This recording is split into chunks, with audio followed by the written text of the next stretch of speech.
Hello everyone, it's History Behind the Warrior, and welcome back to another Mortal Kombat video. And today we're doing something a little bit different from the norm on the channel where we talk about lore and narrative, because this is something I've been really wanting to do for a while now, and that's rank the characters of the new era for Mortal Kombat 1. But History, I hear you say, how will this work? Well, for me to rank these characters here, I will be touching on how they've been brought into the new era. How do they honor their past selves whilst deviating in their own way to become their own character?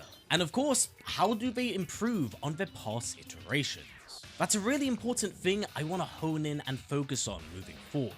Because if we are truly set in this new timeline and era, then it's fair game to judge them on how they are presented now. Now, keep in mind, with this being a tier list, everything I say here is largely subjective to that of my own opinion. Whilst I will try to be as subjective as possible, I do have my own favourites here, so some may be ranked higher or lower than what you would generally expect. Also, I will not just be judging characters from that of the base game, but also Chaos Reigns, as it's actually caused a lot of changes about my own personal thoughts on some characters for better and for worse, significantly worse. So, as you can tell from my right hand side, we do have 5 tiers here.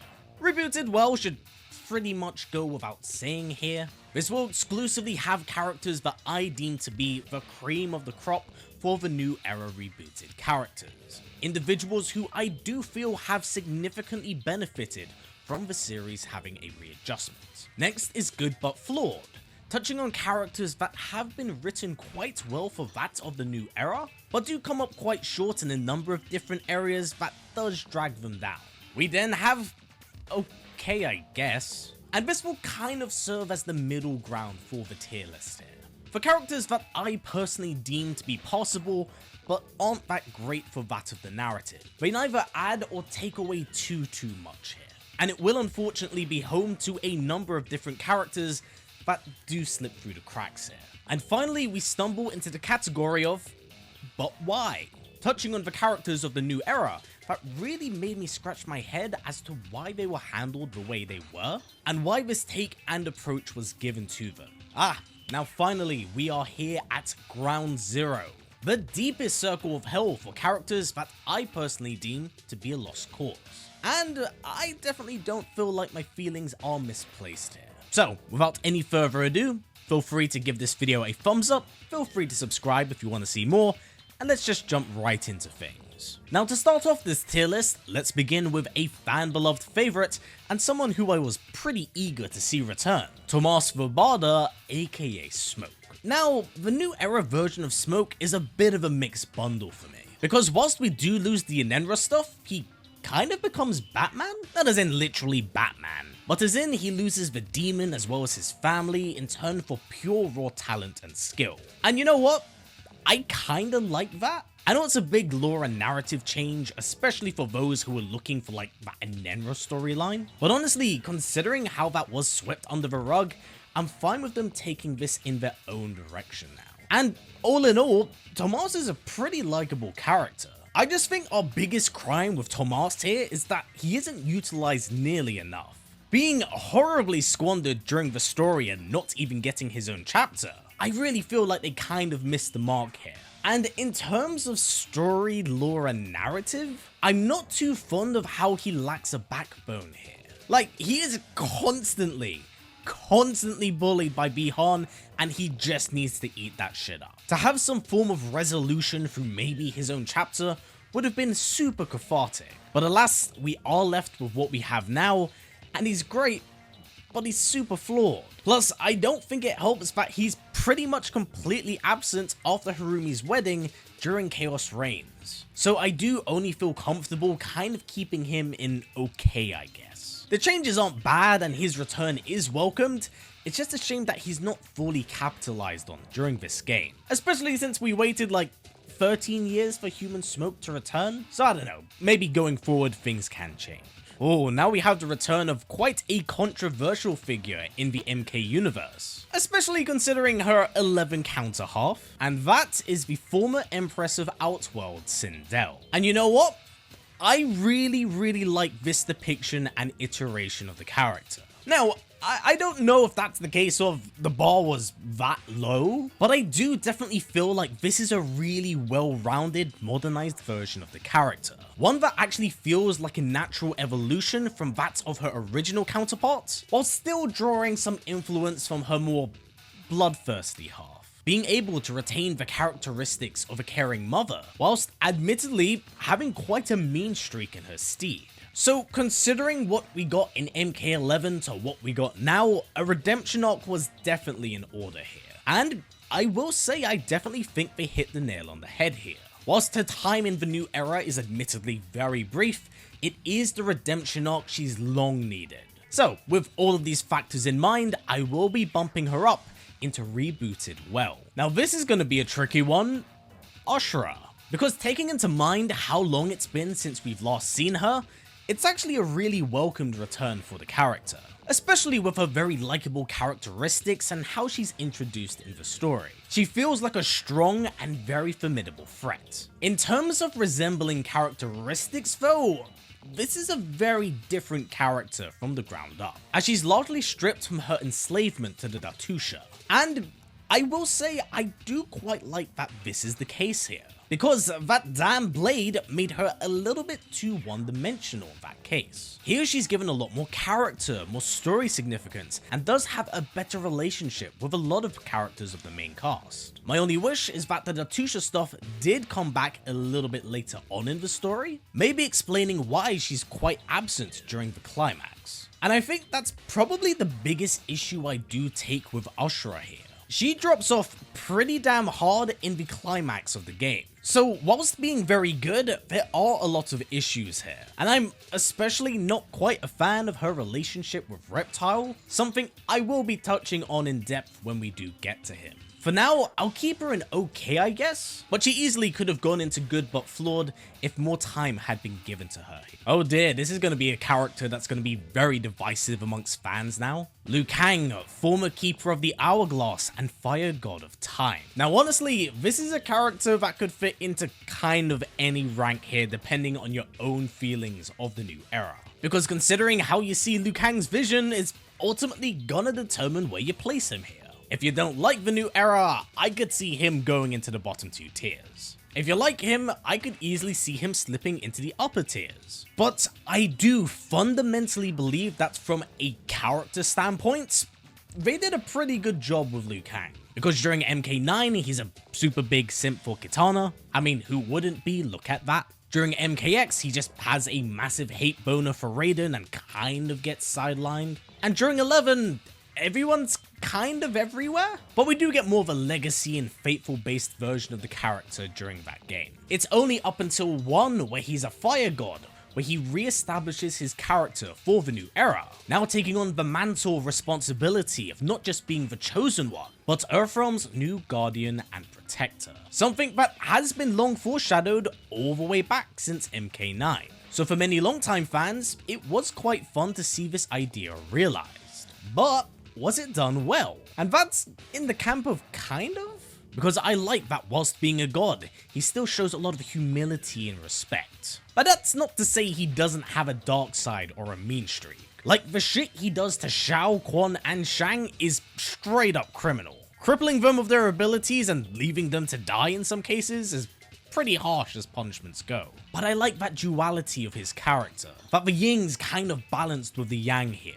I think the biggest issue that Liu Kang faces as a character is kind of the burden that's placed upon his shoulders here. Because you would think that by him weaving the sands of time, he can control all sorts of anomalies. But it becomes pretty evident that without the hourglass, fixed points still happen regardless of his influence. Thus, he kind of looks a little bit incompetent in some areas. So whilst I do think he is super solid and I do like this iteration of the character, he still is kind of flawed. Like, there are problems here, and I can see his placement fluctuating anywhere up and down on this tier list. But for me personally, I feel like it's very fitting to put him in good but flawed. We now have a character that I'm actually quite excited to talk about.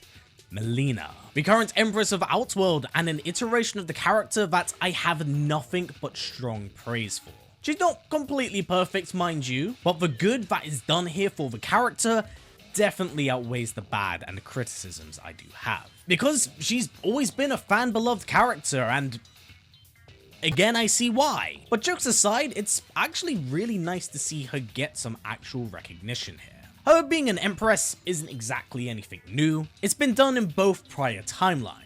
But this feels like the first time where the status quo has really been cemented here, and we get to see it in more of a cinematic style. And I like that we get to explore that. I like that we get to see her as an empress. Whilst I definitely see the criticism of those not liking that she isn't an evil one, I definitely have to say, probably give it time, she is ruthless as it comes.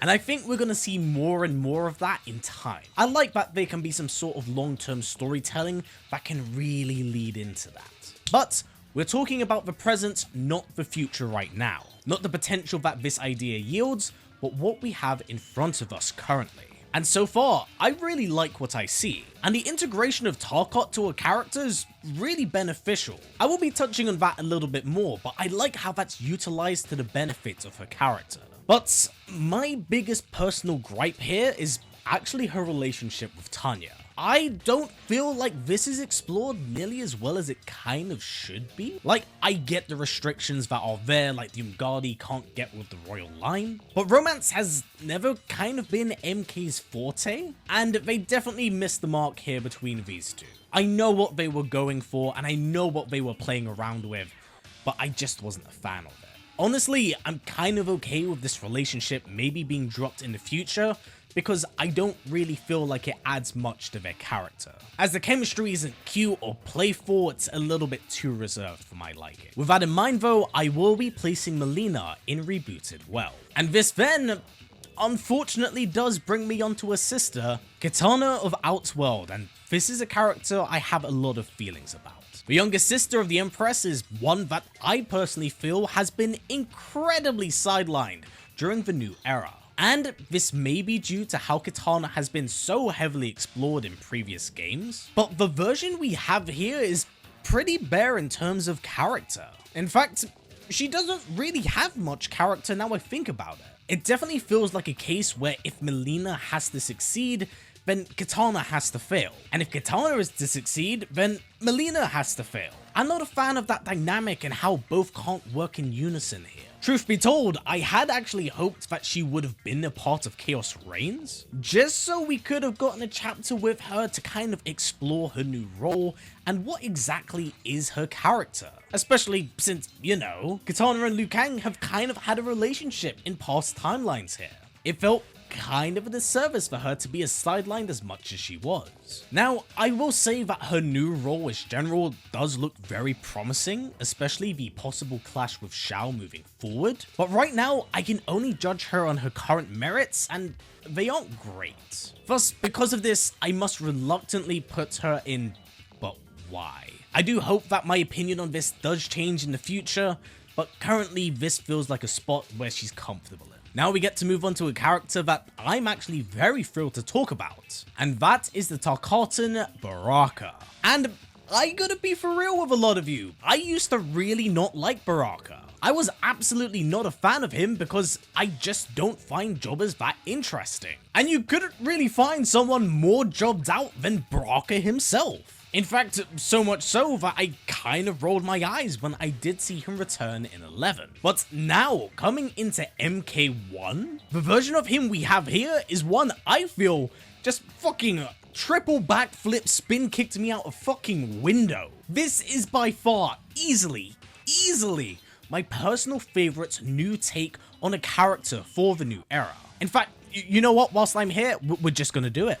He's at the top of my list. Again, I'm not a Baraka fan, but I absolutely loved what they did with him here. And yes, whilst the Tarkot is a big change, it's one that's benefited two different characters in huge ways here. I'm fine with the changes if they are narratively beneficial, and I really think they work here. His return was a pleasant surprise that absolutely swept me off my feet, and I'm glad that he got his own chapter finally. It was also badass as fuck, And it's also wonderful to see him still be prevalent throughout the game's narrative, even in the post-game, assisting Mileena and helping those afflicted with his disease. So yeah, Baraka, top of my list, very impressed. Now this is a bit of a strange and interesting one for me. The New Era take on Jonathan Cage. And this is a really hard one for me to place because I'm not the biggest fan of Johnny Cage, and admittedly with the New Era and the fresh slate, I can't help but feel like in a lot of cases, this is a regression of the character. But god damn it, it's that damn Cage charm that I can't shake off. Because despite any timeline or any era, he's damn charming, he's damn funny, and he's damn likable, even if he is a massive dickbag. And his chemistry with the rest of the cast is fantastic.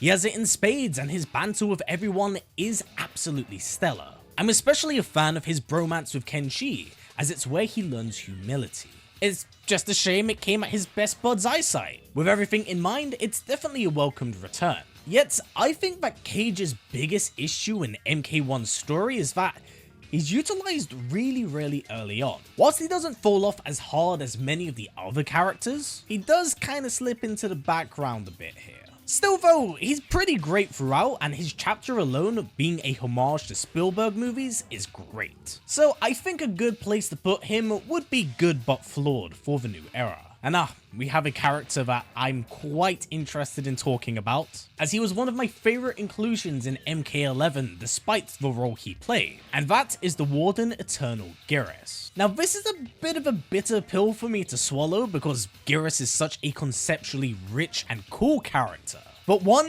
that is insanely jobbed out Kotal Khan style. That's how you know shit is bad. Whilst I like his ties to Kronika, the Titans, and the relationship he has with Liu Kang, I hate that this man cannot catch a break. Him getting his ass beat is something that permeates through time itself, and this was really solidified in Chaos Reigns here.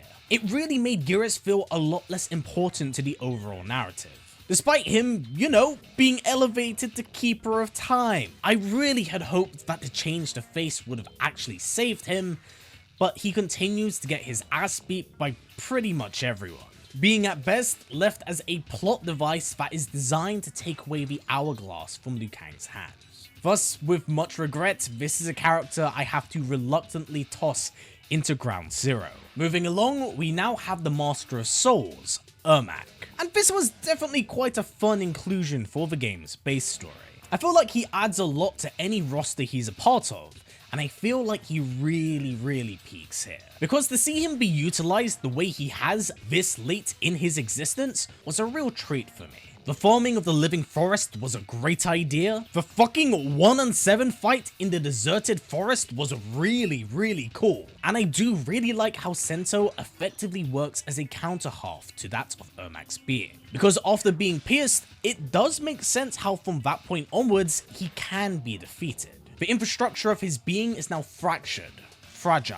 Plus, we did have a big payoff for a 13-year idea in the return of King Jared. Honestly, I have nothing but praise for this iteration of Ermac. They did a lot of really good things with the character that I personally enjoyed. And with him now no longer by the Empress's side, he's able to kind of choose and dictate his own path. We want to keep him as a good guy? We could keep him as a good guy. We want to turn him into a bad guy again? We can do that too. I like that freedom that's given to him. Thus, with all of those elements in mind, I do want to place him in Rebooted well here. Now, this is going to be an interesting one. Sektor of the New Era. Now, of course, gender bend aside, this iteration of Sektor is shockingly quite similar to that of her previous self. Whilst, yeah, there's a new origin and background to kind of accommodate for the Grand Master situation, I think the ties and relationships we have with her parents actually kind of enrich her character here. I like how she inherits their legacy and skill to become the best of both worlds here. And despite her upbringing, she's a smarmy, arrogant piece of shit,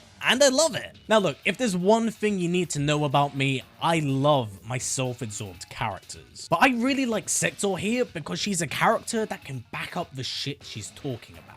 And she has that in spades throughout her own chapter, it's great. And I did really like the little small and tender moment she did have with Bihar. It's nice to see that she isn't so one-dimensional. But, and there's a massive but. It does, unfortunately, kind of make her only two-dimensional. Sektor is either an arrogant, smarmy piece of shit, and I really enjoy that, or completely lovey-dovey for Bi-Han. That is unfortunately the extent of her character, and I'm not the biggest fan of that. This may be strictly due to the limitations of the expansion and the amount of time we get to spend with her. I think we would have really benefited from seeing a little bit more of her character here. And I know some are pretty weirded out about Sektor being with Bi-Han, but narratively, it makes a lot of sense. Even in previous timelines, their goals have always kind of aligned and gone in the same direction here. So whilst I can't say I'm a fan of the pairing, it does make sense, and it's fitting for both characters. With all of these factors in mind though,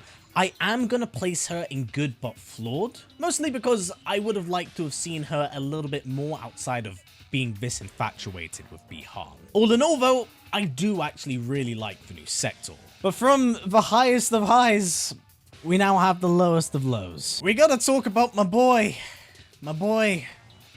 General Shao. Look how they mess with my boy. Alright, now look, it's pretty evident and pretty clear I'm a massive Shao Kahn fan. He is both the biggest threat to the universe and also the biggest loser to the universe. That is something I can 100% be very, very self-aware of. He's my favorite loser. But god damn, does he get it pretty bad in this game? Being physically crippled by Liu Kang right out the gate, to then build himself into this juggernaut and general, to then go on to get his ass beat again? It makes all of that effort he put in feel kinda worthless. And look, I get it. This iteration of Shao, he hasn't been merged with the realms. He doesn't have all of those accolades that really allow him to be that strong because the realms aren't like one thing again. That was why his Kahn half was so incredibly strong. But man, he just, oh, it hurts being a Shao fan. I think what hurts Shao really the most here isn't just that he doesn't get a win, but the fact that the only time he looks like a threat is when he's fighting the Umgadi.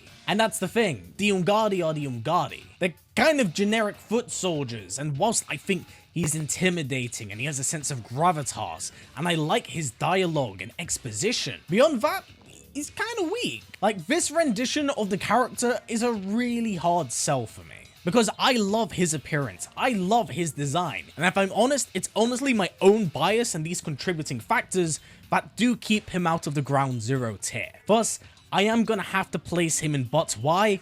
Because, damn, why? And talking about the Umgadi, this actually now brings us on to Tanya. And this is a really unique rendition of the character, because this isn't quite the original Edenian traitor we've seen from the original timeline, but instead more of a version that was expanded from her MKX counterhalf, where she was loyal to that of Mileena and wished to restore Edenia. That was a pretty interesting take on the character, but this iteration of Tanya she's kinda dry bread. Like, I get it, she's strictly confined to that of her like super stern military role, but beyond being attracted to Mileena, she's kind of devoid of character here. I think that's the biggest issue with this iteration of the character, especially with the version we met in Chaos Reigns, who absolutely sweeps this version of the character. Like, it's not even a competition at this point. And I think that's what kinda sucks here. The comparison we can have and do have in the same era makes the current ones kind of look a little bit ass. And I feel like her lack of character is a real problem here, because the only time we see her act as an actual character is when she's with Mileena. And even then, it's really limited, and I really didn't feel the chemistry between the two.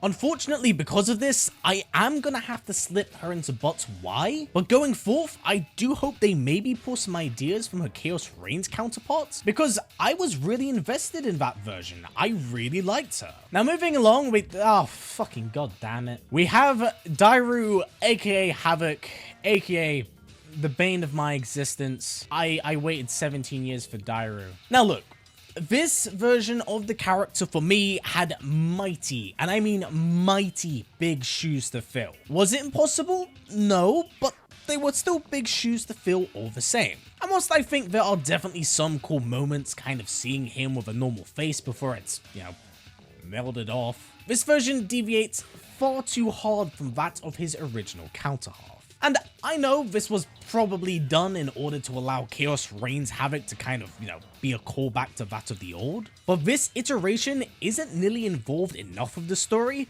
for me to kind of give him a pass here. We get like 2 or 3 fights with him, but that's it for Havik. It's very cut and dry, and I think that's kind of the problem with him here. I know it's not to take focus off Shang Tsung and Quan, but I absolutely would have loved to have seen him be more of a prevalent villain here. Alas, with all of my contributing factors as well as my own personal burning hatred, down to the depths of hell you go. Now this brings us onto everyone's favorite treacherous sorcerer, Shang Tsung. And man, I really like this take on the character. Honest to God, at any point in time Shang Tsung's on screen, it's always a really great and a really fun time. Although the whole evil and conniving sorcerer thing is a little bit too played out at this point, I do like how he's able to twist people's arms and put them under his thumb. The utilization of the snake oil salesman origin really pays off in spades here, and I love how it just goes hand in hand with how much of a dick he is. And also, considering how big the shoes that were left behind by Kari Tagawa, his new VA is pretty fantastic here. He does a wonderful job of succeeding and making that role his own, and I am a fan of the return and callbacks to that of Deadly Alliance. I thought that was a really cool and nice homage. But I think the biggest problem and issue with this iteration of Shang Tsung is himself. Literally. Titan Shang Tsung really fumbles what could have been a very fun and different take on the MK universe, utilizing the Deadly Alliance to effectively wrap up his own plot thread. And it's a shame here, it's a real shame here, because I really enjoyed Shang on screen, because it doesn't even really feel like his fault, despite the fact it kind of is. Had Titan Shang Tsung not been prevalent here, I would have easily put this character at the very top, especially with that really fun chapter he had with Quan. But due to the narrative issues that interferes with that of his own character, I sadly just have to bump him into good but flaw. Now shuffling along, and this is a pretty interesting one for me, we do have Cyrax, aka Reptile. And really, a lot of things I had to say about Baraka really do apply to Reptile here. They were jobbers that I previously didn't care about, and whilst I admittedly welcomed Reptile in more games than I did Baraka, I think it was a really interesting design choice to kind of merge both his human and his reptilian form together, getting this unique hybrid that unites both sides of his fandom. I think that's genuinely a very good creative choice here. And yes, whilst fundamentally from the ground up he is a very different and a very new character, honestly, kind of like Shang in that regard, how many more times can we do the whole Fallen Zartera thing before it gets old? I generally like that he has a new origin, although I'm not crazy with how it's handled. Like, he's super eager to switch sides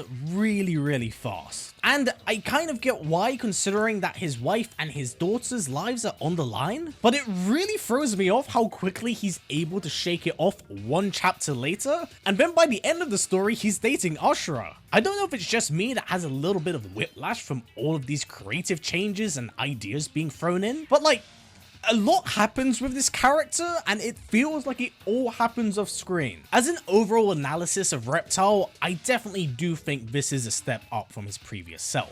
But his previous self was also a jobber who was kind of locked in with the whole saving Zartera thing again and again and again. His arcade ladder ending definitely paves a very interesting way moving forward, but right now, if we're judging him how he is, I think I'm just gonna keep him in okay, I guess. I think if a lot of the off-screen stuff happened on screen, I would have been able to have enjoyed it more, but it's all kind of off screen here, and I feel like there's a bit of a disconnect with the audience. And oh boy, this is where things are about to get pretty damn weird. Since they are the same person, I am going to be judging them together, but also separately. And I'm talking about Bi-Han Sub-Zero, aka Noob Saibot. So, Bi-Han Sub-Zero, is he perfect? Fuck no, absolutely not. Is he compelling though? Yeah, I'd say he's pretty compelling. Is he an evil dick for the sake of being an evil dick? Kind of. And honestly, since we've gotten this iteration of the character, there has been a bit of weird revisionism with this character. Like, people have really been wanting a face version of Bi-Han for a long time now. And I definitely do get that, but the truth is that Bi-Han's never 100% been a good guy. At the earliest point of Bi-Han's appearance, all the way back in mythologies, he's more of a ruthless assassin. I wouldn't put him in either the camp of good nor bad, he's simply doing business. And anyone that gets in his way is simply a pig for the slaughter. It's only until he meets Serena where that's kind of stopped, and you get a little glimmer of good in Bi-Han. Not a lot, but enough to say that there is the potential to be good there. I think it actually does and adds a lot to the Bi-Han and Serena relationship here. It shows the significance of her character to him and how deeply it impacted him. And with that path never taken, he's able to indulge in his darkest impulses, with Sektor in his ear acting on those darker impulses.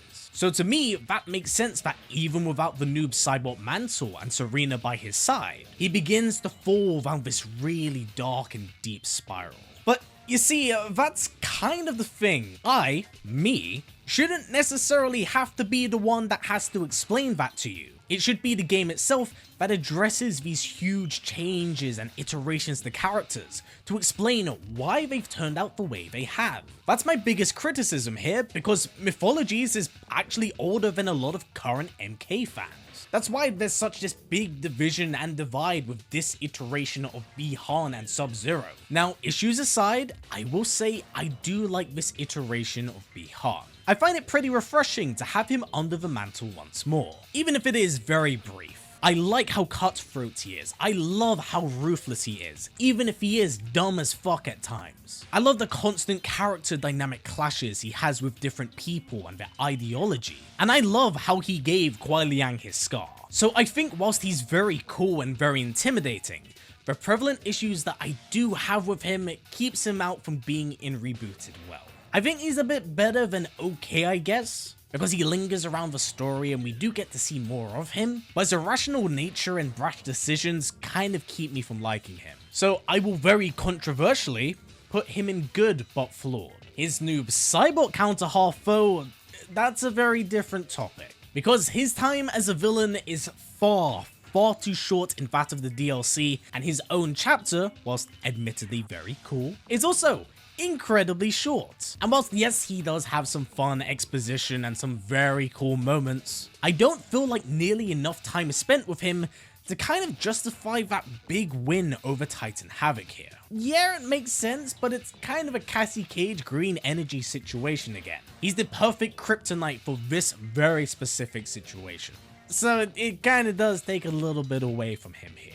Unfortunately, due to the very rushed and undercooked ending of Chaos Reigns, I do have to kind of put him in but why. I really wanted to like Noob here, but there just wasn't enough time to solidify this version of the character. So this is now going to take us onto his brother, Kuai Liang, and this is also another really weird situation here. There's genuinely elements and ideas here that I myself found quite interesting. Because putting Kuai under the Scorpion Mantle is such a strange and out-of-pocket idea, it made me go, alright, let's see how this goes. This could turn out to be pretty good, could turn out to be pretty shit. And what we have now is such a weird conflict of ideas that I kind of don't know how I feel about it all. If I'm entirely honest, I think people are maybe a little bit too overtly harsh in this take. Because here's the thing, Kuai's kind of great during the base game here. He's level-headed, he's charismatic, he gets these really cool nice moments. I mean, yeah, the pyromancy stuff doesn't really make sense, but I'm willing to overlook it for his character.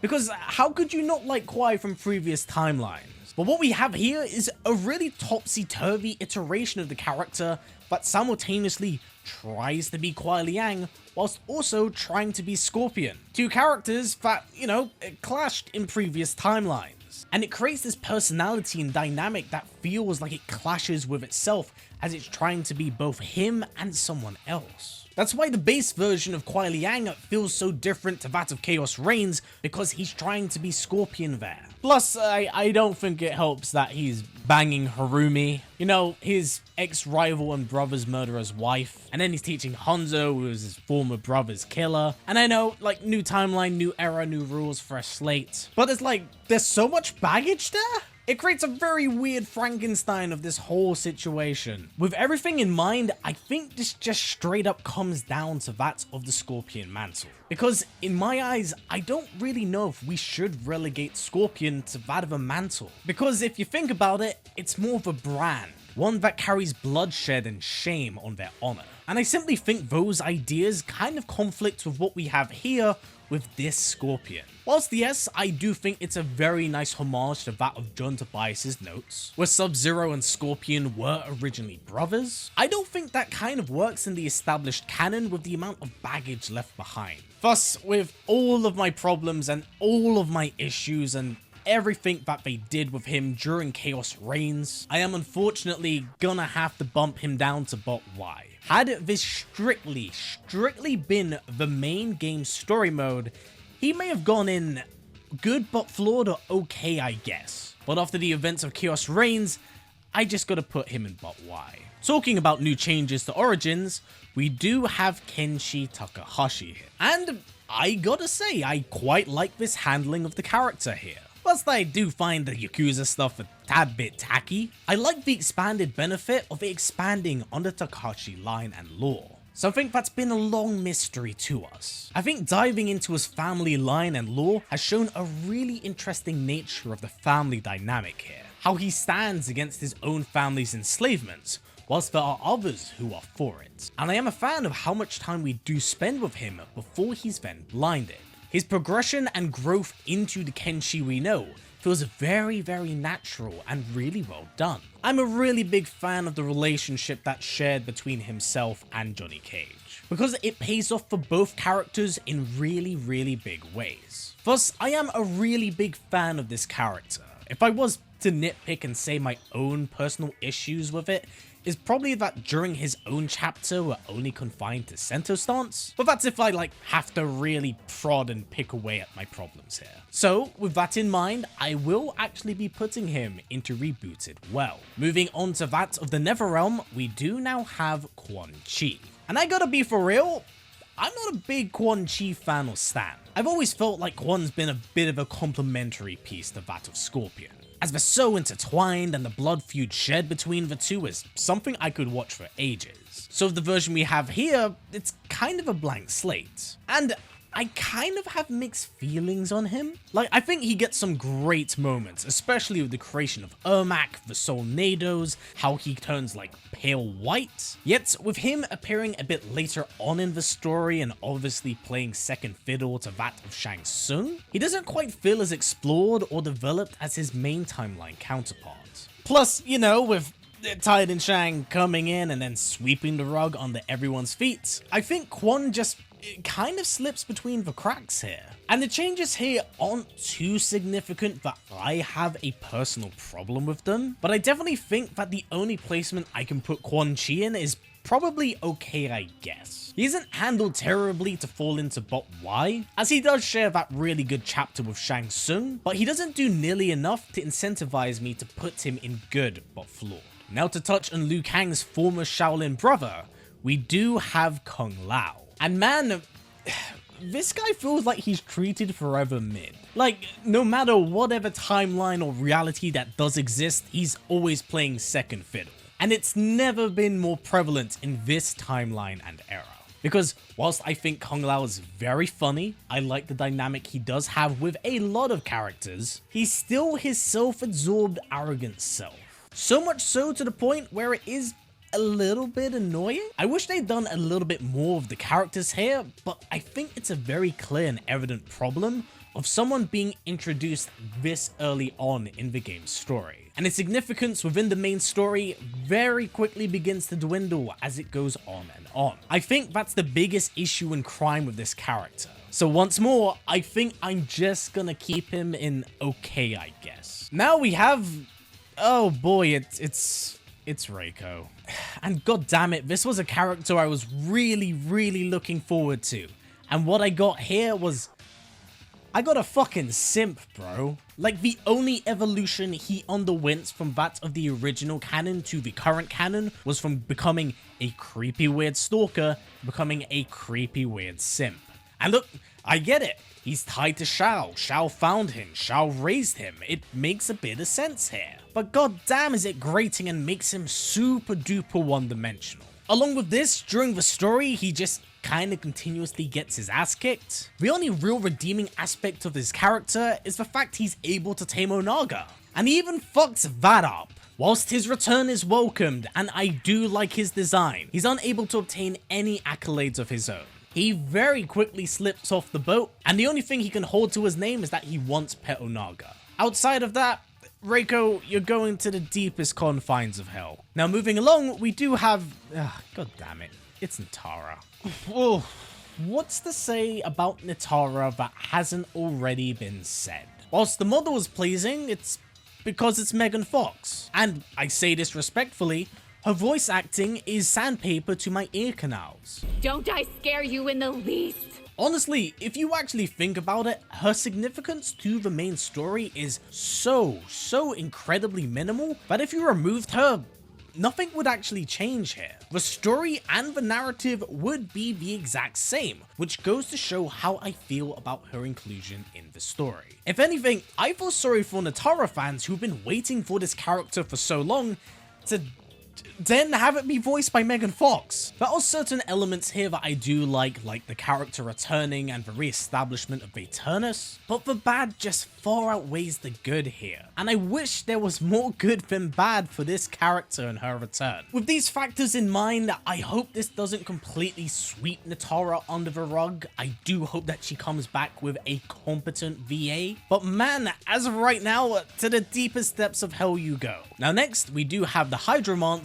Rain. And this character's he's in a really weird predicament. Because despite the really big changes and alterations to his character, such as being stripped of his divinity, him now being a mage instead of being a ninja, he kind of lacks a lot of real substance as an actual character. Like, he's barely featured in the story, and his biggest claim to fame was flooding Sido, but we don't see those feats of strength within that of the base game. His underutilization and lack of character makes him a little bit too bare for me to like. Really paling in comparison to that of his Chaos Reigns counterpart. While stripping him of godhood is admittedly a pretty interesting idea to add humility to him, it's all ultimately wasted, which is really tragic here. His ending definitely does garner a very interesting future for him, but as of judging him right now, I'm not too keen on this iteration, and I do have to place him in but why. Alright, let's touch on this timeline and iteration of Raiden, and this is probably the most unique character out of all of the characters I've talked about, because he's straight up just a completely new individual. Stripped of his divinity and godhood, for the first time in the series ever, we now have a modern version of Raiden. And it must be said, he's actually pretty good. Here's the thing, I was not a fan of the previous Raiden. My opinion of that iteration was absolutely soured by him making that deal with Quan. So to see this version of the character that's quite refreshing and new was definitely something I felt I needed to see. And all in all, as a character, he's really likable. Sickeningly so in some departments, he's a little bit too naive. But it doesn't entirely detract away from my overall thoughts and feelings on what I think about Raiden. He does effectively follow the hero's journey, and I do think he's utilized pretty well throughout the game's story. However, much like many of the characters introduced prior to that of Chapter 5, after the events of the Mortal Kombat tournament, when you think about it, he really does slip into the background. It felt like once his arc was complete, that was kind of it for Raiden. And I feel that's a real shame considering how much I did enjoy my time with him. I do wish he was more prevalent throughout the story, and I'm definitely a fan of how he kept bouncing off Quan and Shang Tsung during the end half, but I do wish there was a tad bit more of a focus on him. However, I feel like this has purposely been done to give him enough room for growth. I like that they aren't jumping the gun with the new Raiden just yet, but he definitely tethers between rebooted well here. It's very close. Now we have the return of another 3D character, and that is Li Mei. And I have some overall strong opinions about Li Mei in general, because conceptually, she seems pretty cool on paper. If anything, it seems like she was written to be a worthy successor to that of Liu Kang, protecting her home village in Outworld during the events of Deadly Alliance. But very quickly during her soul transference into that of a Dragon King soldier, Li Mei just kind of wound up being eye candy, and then she was relegated to that of a cameo role. Li Mei's had a pretty rough history with the expectations set before her. So when I learned of her return for Mortal Kombat 1, I was a bit worried, naturally, but what they did here with the character is good. Really good, actually. Surprisingly good, so much to the point where I'd say I really enjoyed it. Much like the other 3D characters, she's undergone a pretty big narrative change. And whilst I do find the whole Lieutenant of the Sundo police force thing a little bit boring and bland, I like how it serves as a backdrop for a much larger narrative for the character, as it's used to tell the story of resentment and redemption with that of the royal line. I'm a big fan of it, and I like how it weaves in and out of that of the main story. Her inclusion here was a really pleasant surprise for me, and I really do like how she's handled throughout the story. Thus, I will actually be placing her in Rebooted well, because this wasn't a character I was expecting very much of, but I thoroughly enjoyed her journey from start to finish. So, this brings us on to our final character of the tier list here, and that is Cyrax. And man, I really wish I liked her as much as Sektor. While she's the beating heart of Chaos Reign and definitely a pleasant inclusion, I don't feel like she's given enough character beyond being a remorseful figure to Kuai Liang. And it's funny that she comes after Li Mei because both kind of follow the same arc, but the difference between Li Mei and Cyrax is how Li Mei handles the issue. The friction there feels more natural and simmers over time. So when the issues have to be resolved between Kuai and Cyrax, it feels really forced, but that just might also be due to the confines of Chaos Reigns' runtime. It's really hard for me to say, but I just don't feel like it's handled very well here. I don't think Cyrax is an awful character, but I don't think that the game does nearly enough of a good job to say that she's this prodigy. We don't get any of that, so a lot of her wins kind of feel a little bit out of nowhere. That is my biggest issue and criticism with this iteration of Cyrax. Not enough is nearly done with her, and her personality isn't captivating enough for me to get behind her. That's why in comparison to Sektor, she just kind of slips between the cracks here for me. And because of that, I do have to unfortunately place her in But Why. And I really wish that wasn't the case. I really want to like this version of Cyrax. And I do sincerely hope they build upon what they have here, because it can be good. But they need to cement her character beyond what they have in just the base game. With that said though, this does largely sum up my thoughts and feelings for Mortal Kombat 1's roster, and what characters I do feel succeed and